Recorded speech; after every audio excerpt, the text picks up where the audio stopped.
Hello, this is Mr. Collier, and today we're doing some probability with tree diagrams. So let's take a look at this question. Tree diagrams are, okay, a good way to illustrate events. Let's get right to it. The bag A contains 2 red, 3 blue. Bag B contains 1 red, 2 blue. Okay, and these are in bags or something. Draw a tree diagram to represent the choices. So if you randomly pick a bag, you have A and B, and then you have half a chance of getting A, half a chance of getting B. And if we then randomly pick a bead out of bag A, then the probability, we can write down the probability of red and blue. So this would be 2/5 and 3/5. But if you go to bag B, it is 1/3 and 2/3. Okay, so this is the tree diagram. Now let's do a probability question here. If I choose a bag at random and select a bead at random, what's the probability I select a red bead? So there's 2 ways to select red bead, here and here. So we have to add those 2 possibilities together. So basically it's the probability of picking bag A and then getting a red marble, plus the probability of getting a blue marble, and then our blue bead, or sorry, bag B, and then a red bead. So to get that probability, this is 1/2 chance of picking bag A, and then 2/5, so it's just half times 2/5, plus half probability times 1/3. So that is 2 out of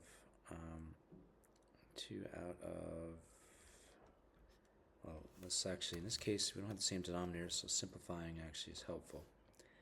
Okay, so that's 1/5 plus 1/6, and that is 6 out of 30 plus 5 out of 30, which is 11 out of 30. Okay, so that's how that works. Let's take a look at the next part. The probabilities of second events given the first events are often common sense. To work out probabilities of first events given the second event, you may need to use the conditional probability formula. So let's check it out. Probability of getting a red bead.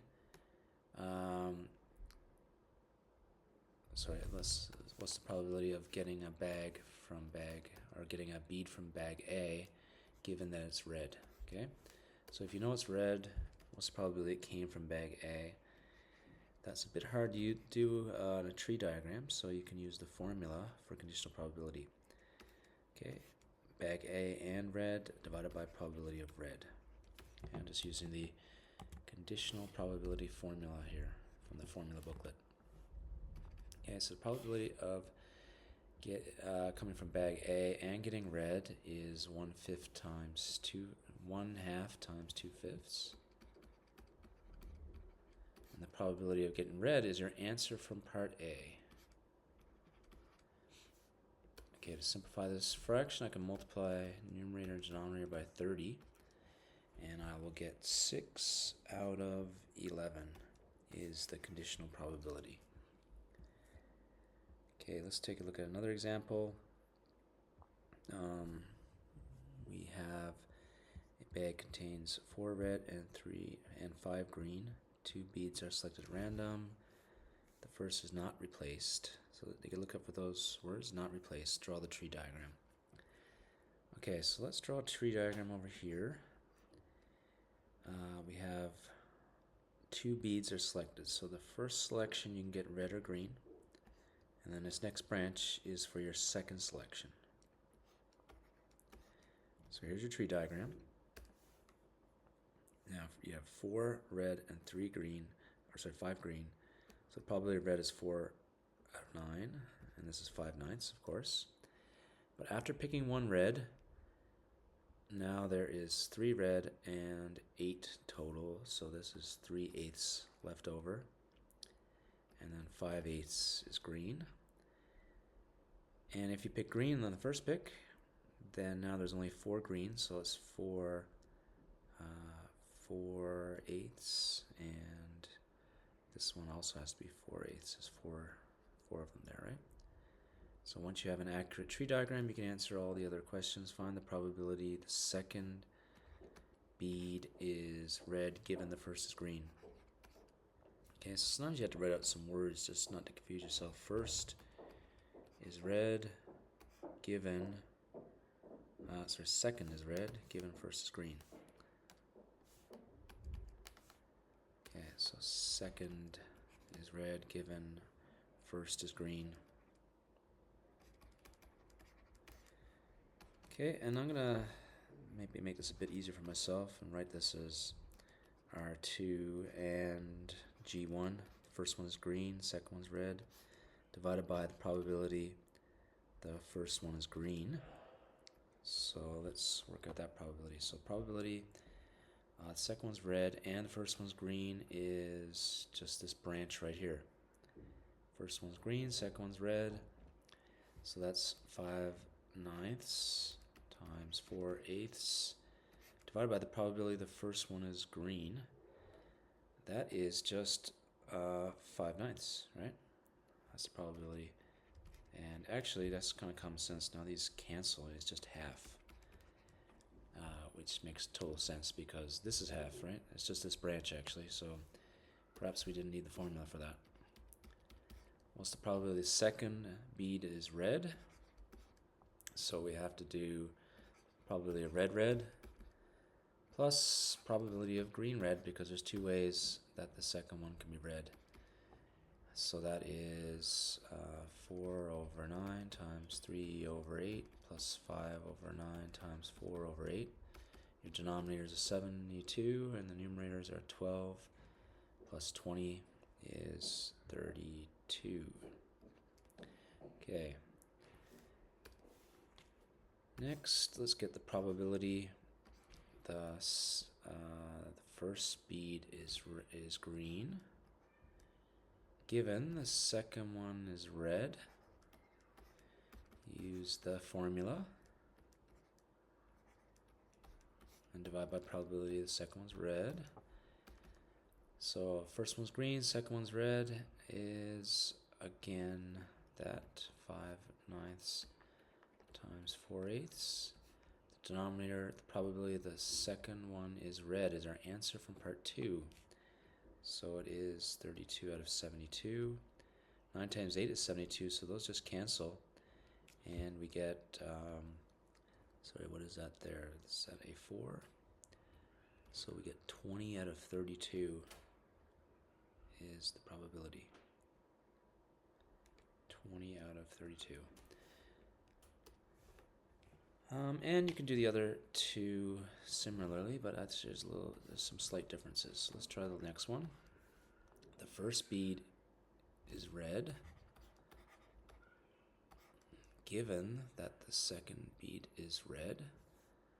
Now that's actually very similar to the previous one, so let's just skip to the last one.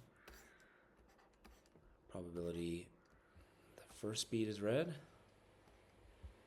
given at least one of the beads was red. At least one red. Okay. Now that is probability the first one's red and at least one red divided by probability at least one red. Let's look at the denominator first. At least one red means red, red, green, or green, red. So you can add those three probabilities together, or you could do 1 minus probability of green, green. That's probably a bit easier. The numerator, now sometimes you got to do this logically. Think about it. What's the probability? The first one's red and at least one red. That is just the same as the probability the first one's red. Okay, so that's the same as the probability the first one's red, and the probability the first one's red is just simply 4/9. So we can work that as 4/9, and 1 minus green, green. Green, green is 5/9 times 4/8.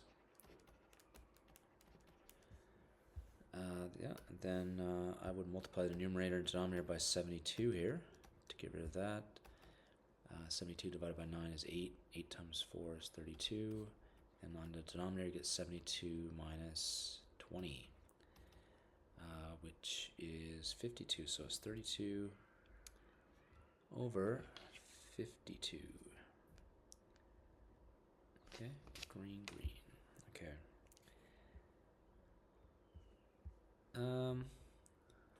Yeah, okay. So let's take a look now at Bayes' theorem.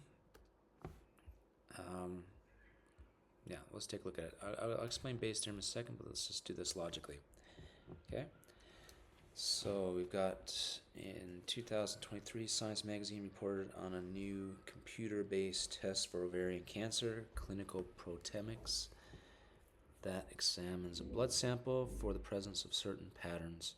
Ovarian cancer, though dangerous, is very rare. 1 out of 5,000. Okay, that is 0.0002, by the way. The test is highly sensitive. Okay.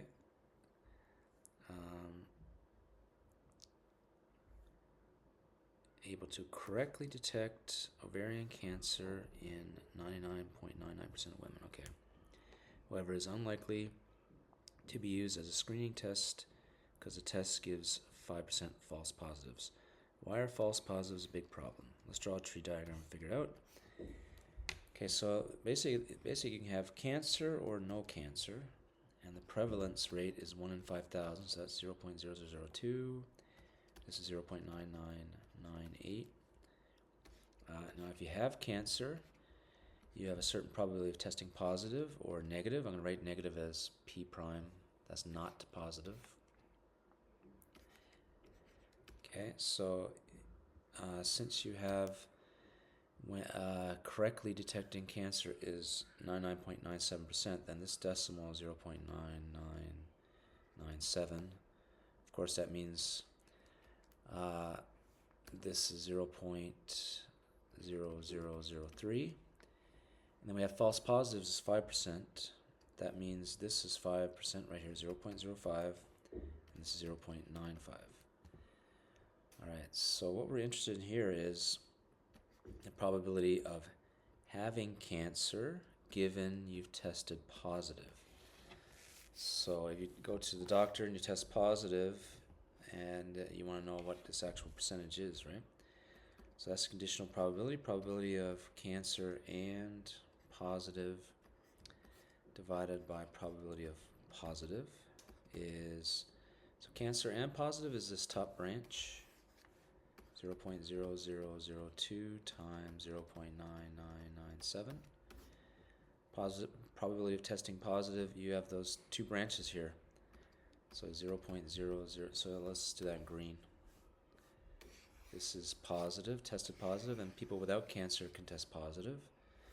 Okay, so let me do that in green. It's actually the same as the numerator for that first branch. And this is 0.9998 times 0.05. So that gives you the probability of having cancer given you test positive. And if you type that in and work it out, it actually is, look at this, 0.398% is what you get. That's a tiny chance. Okay, there's almost no chance that you actually have cancer even though you tested positive. So obviously that's a big problem. Okay, so obviously this is a very important kind of problem, and this comes up all the time in real life, and it's got a special name called Bayes' theorem. Okay, but you can extend this to more and more events and stuff and have a longer formula, but we just solved it with a tree diagram. You don't really need to know Bayes' formula. Okay, so notice what we had here. We had a numerator, and then we had a sum in the denominator. This is basically Bayes' theorem. In the numerator, when you multiply these branches together, this is basically probability of B times probability of A given B happened right there. That's the numerator. And the denominator is two branches. The two branches of the denominator are just these two things listed here, right? So it's a very important formula if you're like doing a bunch of statistics, maybe an Excel spreadsheet or something in real life. But with regards to IB exams, you can just do a tree diagram for this kind of Bayes theorem stuff. One more thing I wanted to show you is this one here, a geometric series. Okay, so let's take a look at this question. So Jack and Jill play a game by throwing a die in turn. The die is 1, 2, 3, 4. The player who threw wins if it's 5 or 6. So this is basically 4/6 or 2/3 probability of winning each time, and this is 1/3 that the game keeps going, I guess. Jack plays first, and the game continues until there's a winner. So let's take a look at the questions here. Find the probability that Jack wins on the first throw. So the probability of the first throw is a win. I'm going to write like this. Is 2/3, obviously. Probability that Jill wins on her first throw. Well, in order for Jill to win on her first throw, that means the first throw by Jack has to be a loss. And then the second throw is a win. So the loss has to happen first. A loss is 1/3. And a win is 2/3. So you have to do this statistic, or this probability, which is 2/9. Or like 22%, that is.